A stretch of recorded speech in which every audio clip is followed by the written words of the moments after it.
Em nome do Pai, e do Filho e do Espírito Santo.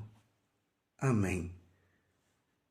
Naquele tempo, tomou Jesus a palavra e disse: Vinde a mim todos vós que estáis cansados e fatigados sobre o peso dos vossos fardos, e eu vos darei descanso. Tomai sobre vós o meu jugo e aprendei de mim, porque sou manso e humilde de coração. E vós encontrareis descanso, pois o meu jugo é suave e meu fardo é leve.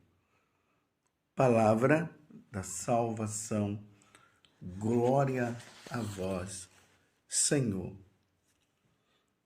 Meus irmãos e minhas irmãs, hoje a igreja celebra a memória de Santa Luzia. Na verdade, se tem pouco sobre a vida de Santa Luzia. Se sabe que ela foi do período do imperador Diocleciano, que foi um terrível imperador. Ele detestava os cristãos. Quando ele encontrava um cristão na frente dele, poderia-se saber que iria morrer. Então, Diocleciano foi um terrível e favorecia o martírio dos cristãos. Santa Luzia, porque era cristã, foi denunciada pelo noivo e rejeitado. Ao contestar, o prefeito Pascácio disse-lhe: sacrifício é puro diante de Deus visitar os órfãos. Ele retrucou dizendo que cumpria as ordens do imperador. E Luzia o confrontou, afirmando que ela cumpria a lei de seu senhor. A partir daí, começou sua terrível tortura até o martírio. Porém, o amor a Cristo foi mais forte que a dor, e ela não cedeu aos intentos dos malvados. E aí, entregou a alma, morreu por amor a Cristo, morreu por amor à igreja. Em alguns lugares, alguns fatos, se diz que os olhos dela foram arrancados. Mas o que se sabe mesmo é que ela derramou o sangue por amor a nosso Senhor Jesus Cristo. Que nós sejamos fiéis a nosso Senhor, a Igreja Católica, como Santa Luzia foi. E aí nós vemos o Evangelho, que é o Evangelho de São Mateus, capítulo 11, do versículo 28 até o 30. Lembrando que nós estamos neste tempo de advento, onde nós somos convidados à vigilância, a viver a nossa vida toda voltada para o Senhor. E o Evangelho de hoje é um convite. Como eu acabei de dizer, né? Nós precisamos viver a nossa vida de fidelidade ao Senhor, nessa vigilância constante. Todos os dias precisamos vigiar, porque a qualquer momento o Senhor poderá vir na sua glória para buscar os eleitos, para buscar aqueles que são fiéis. Você é fiel ao nosso Senhor? É na tua fidelidade, como Santa Luzia, que nós receberemos a recompensa de um dia habitarmos no céu com o Senhor. E aí vem o convite. Vinde a mim. É o Senhor que está convidando. Vinde a mim, todos vós que estáis cansados e fatigados sob o peso dos vossos fardos, e eu vos darei descanso. Esse convite de nosso Senhor Jesus Cristo é um convite que Ele faz para que nós sejamos inteiramente dele. Precisamos ser inteiramente dele, porque as pessoas que vivem longe do Senhor, embora aparentemente elas acham que estão bem, elas não estão bem. Elas estão vivendo uma alegria, desculpa dizer, mas uma alegria mundana, uma alegria que é passageira, uma alegria que se baseia nos prazeres, uma alegria que vai se baseando numa felicidade, mas uma felicidade que é fora de Deus, mas que não vinga, que é somente por um tempo. Você pode observar, existe um chamado de Deus para que nós possamos amá-lo e servi-lo de todo o nosso coração. Porque quem nos criou foi Deus. Se você está aí me ouvindo agora, e se eu estou falando agora para você, é porque alguém nos criou. E esse alguém que nos criou, que criou todas as coisas, é Deus. E quem é esse Deus? É sempre bom nós fazermos esta pergunta, porque ela é essencial para a nossa vida.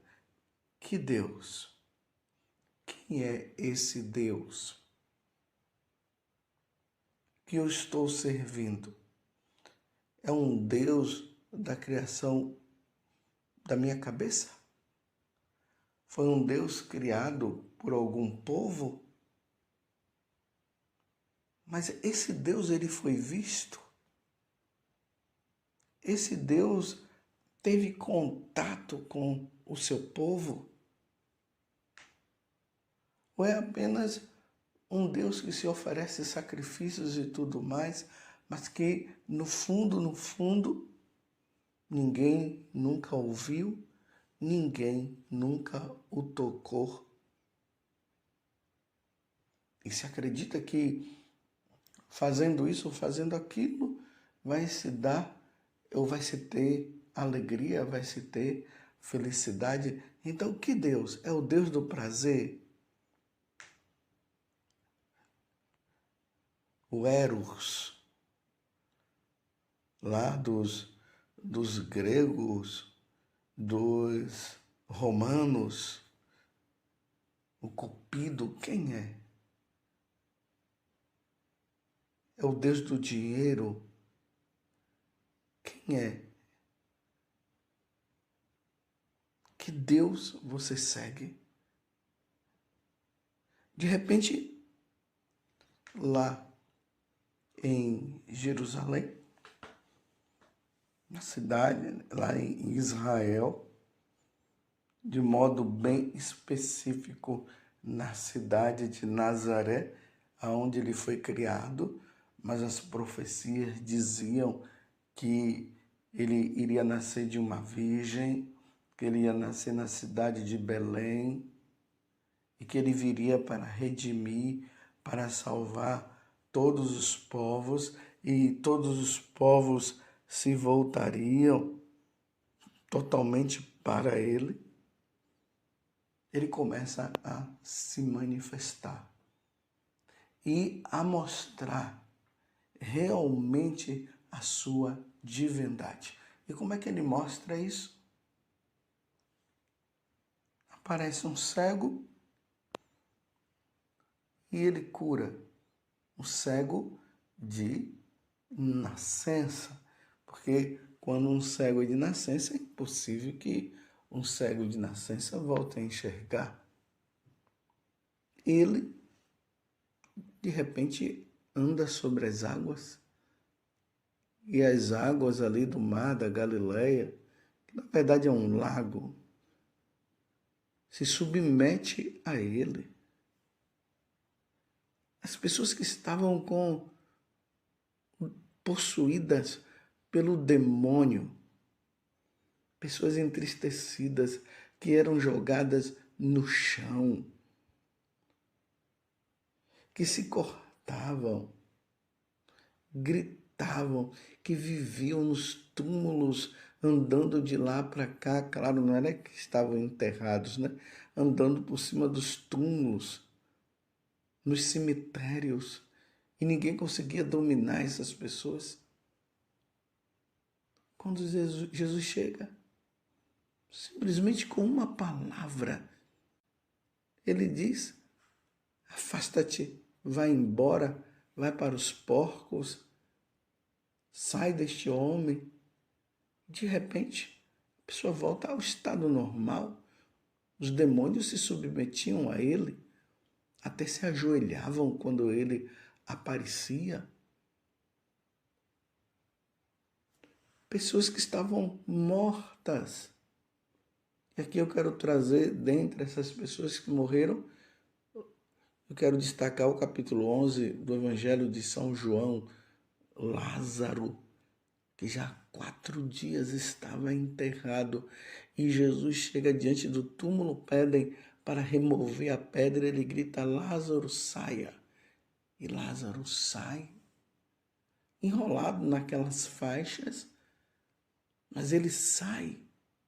E aí tiram as faixas dele, e aquele homem que estava há 4 dias enterrado, volta como se nada.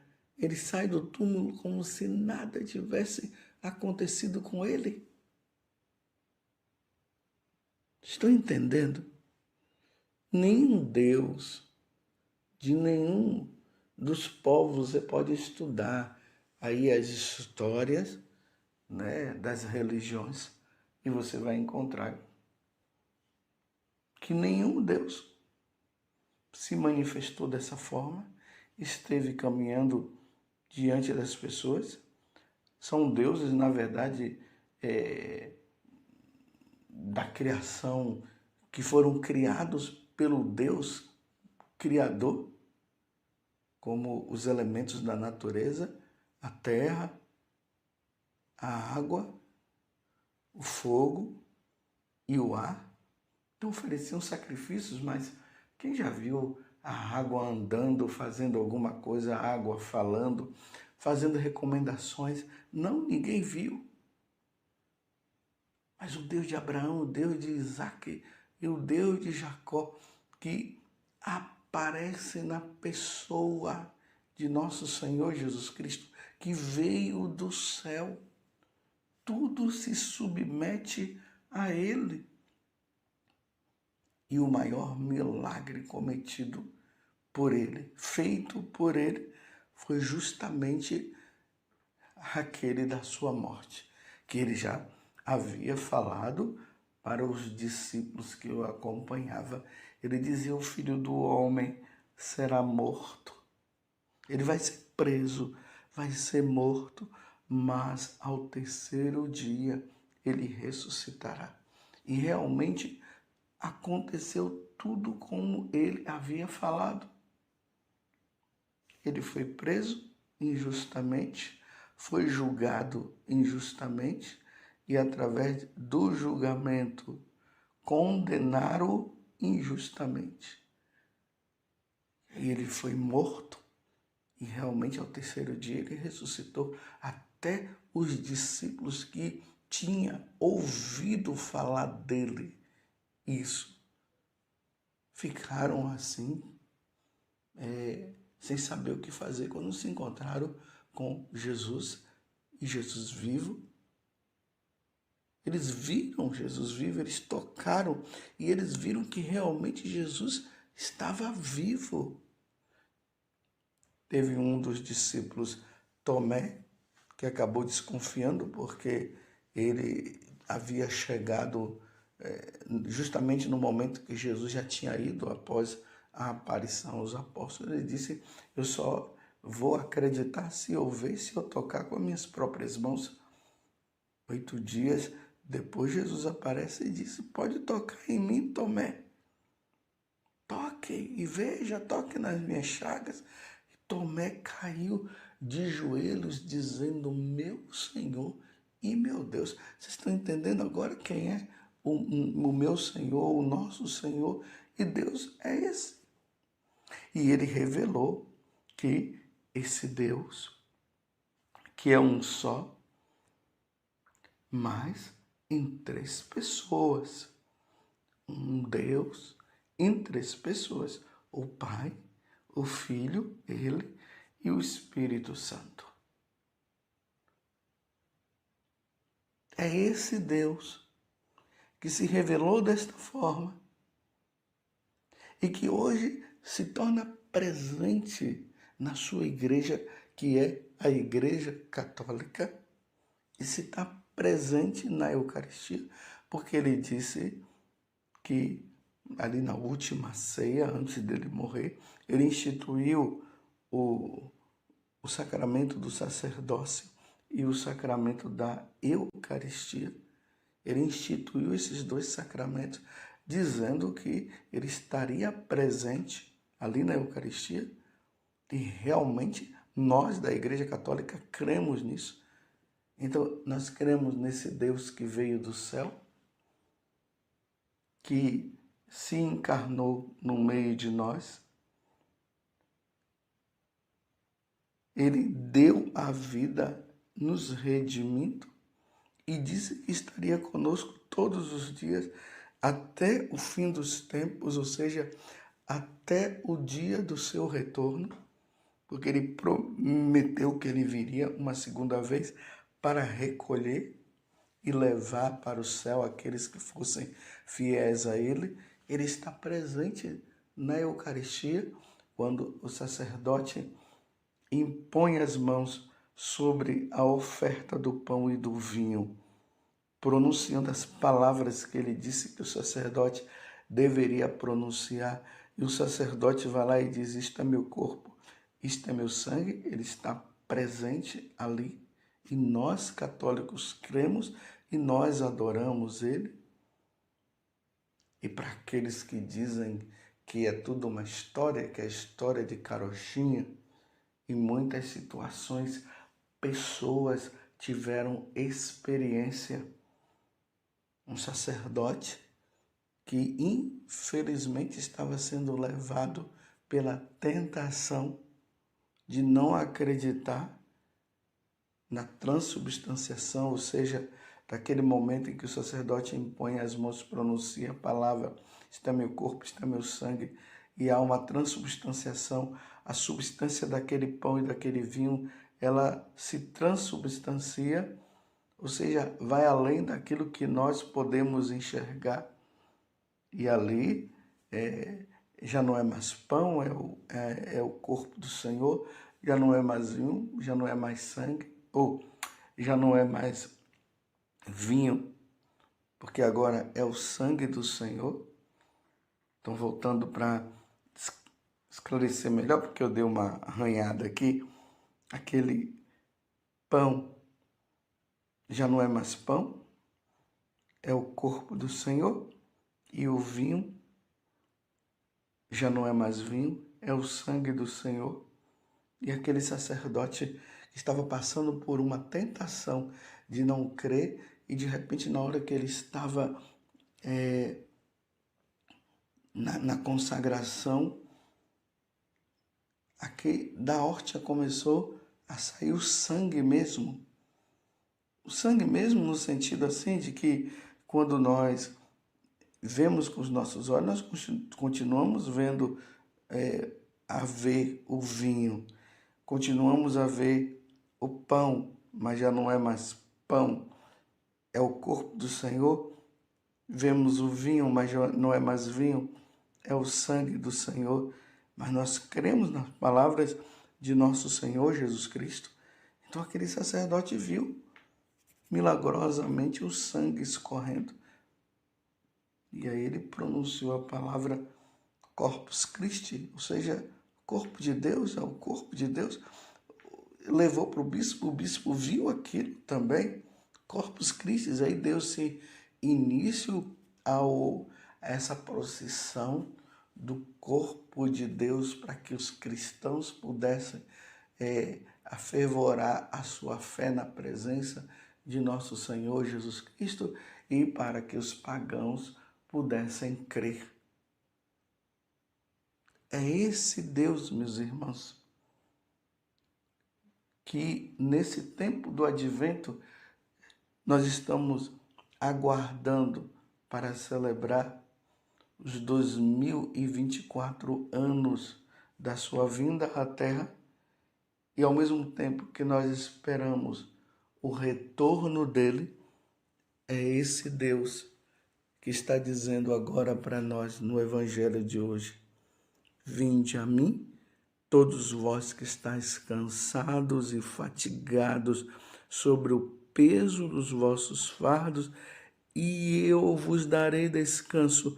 Tomai sobre vós o meu jugo e aprendei de mim, porque sou manso e humilde de coração, e vós encontrarei descanso, pois o meu jugo é suave e o meu fardo é leve. Louvado seja nosso Senhor Jesus Cristo, para sempre seja louvado, e a sua mãe, Maria Santíssima. Creia e vá ao encontro do Senhor, que te chama, e você terá a verdadeira felicidade.